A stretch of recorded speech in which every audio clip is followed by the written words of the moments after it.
we had trickling water pouring out of the shower. Mm. Showered the next morning, brushed my teeth.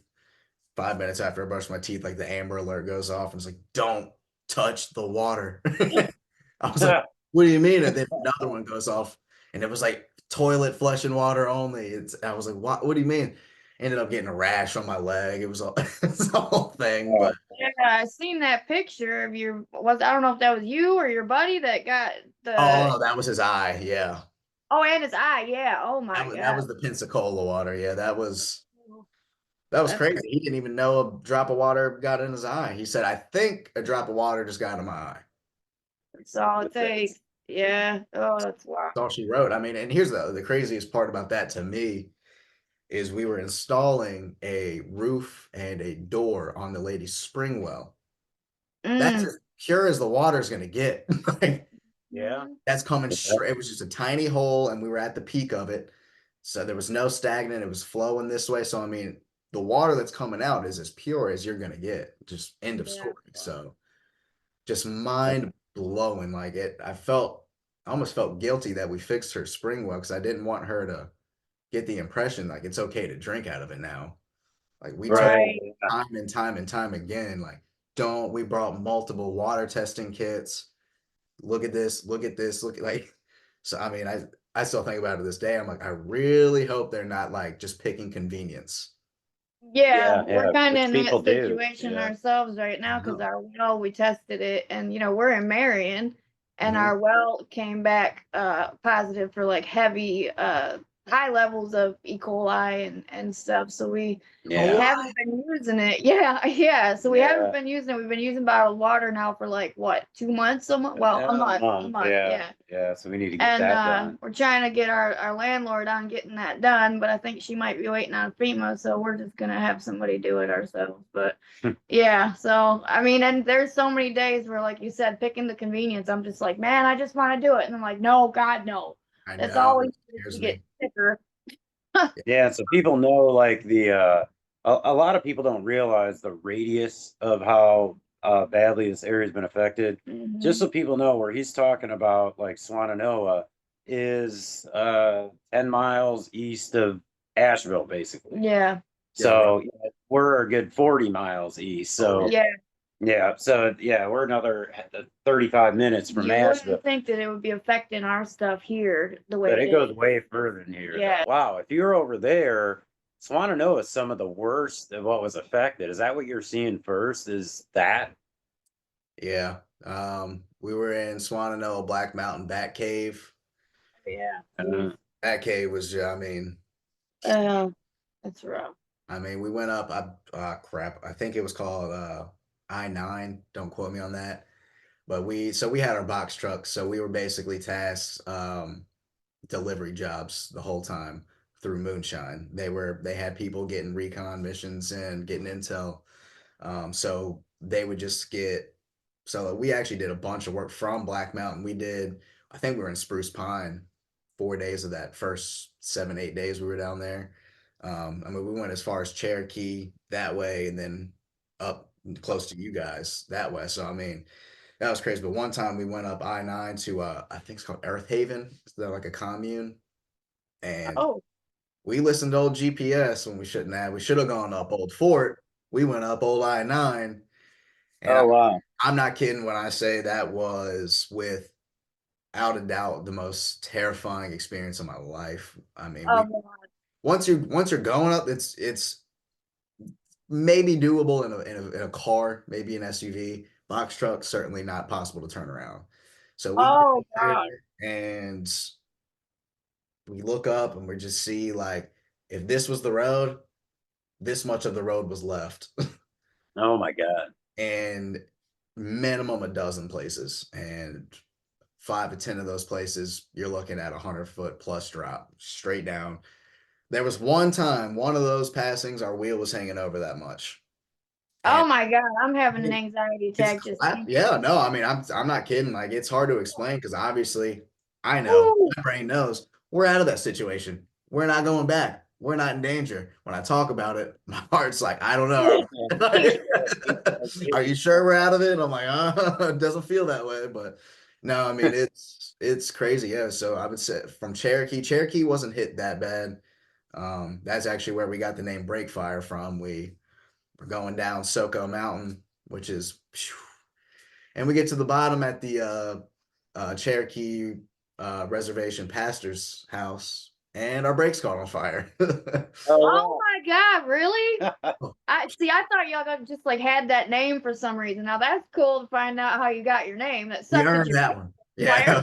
We were Team Box Truck before that. Then we quickly got rebranded to Brakefire. Yeah. We didn't, we just waited 2 hours. We couldn't find a mobile mechanic, and I just Oh, waited 2 hours talking, praying to that with that pastor. He was awesome. Pastor Eric, shout out. He's the man. Um, couldn't find anything. So I was like, let me just hop in, do a couple of test breaks, see if we're engaging. I mean, it worked. So still haven't changed the brakes to this day. I mean, if it ain't Ain't broke, don't fix it. yeah. on fire, does not translate to broken. We found Yeah. Hey, I agree. but yeah, we serviced. It was probably a 2 hour span, and there's no traffic. So I mean, 2 hours interstate travel. I mean, and it was Swanano was real bad. That Yeah. was horrible. Just the road specifically. I mean, just devastating. And the rest in peace, all those firefighters. 2 days prior to us going up that do that mission, that's when Bat Cave Fire Department lost. I think it was like 6 or 7. Dude, Oh, it's right Wow. about that. Yeah, so you hear about this stuff briefly and then it's gone. Yeah, they don't tend to like to keep any type of death type stuff in the news like at all on Which this. is crazy because in any other situation they're all about it. Yeah, I mean, you and know? you're talking like firefighters, you would think that would be like, like when police die or something, and yeah, it's all like, actually, oh, it's sweeping And under that's the where rug. the Cody guy's story was from. It was Old Fort Road Yeah, in fair. or no, his was Fairview, Yeah. but right in that area though. Everybody on this guy's road was basically gone. Yeah. And you were so you were trying to deliver supplies to all these places, and you just have a network of people giving you intel on, this place needs this place needs that, mhm. and you're kind of having to brave the roads as some of the first people probably trying to drive on. Mm. Were you being stopped, told not to enter any of that stuff just for like safety reasons or anything, or no? We had been stopped a couple of times.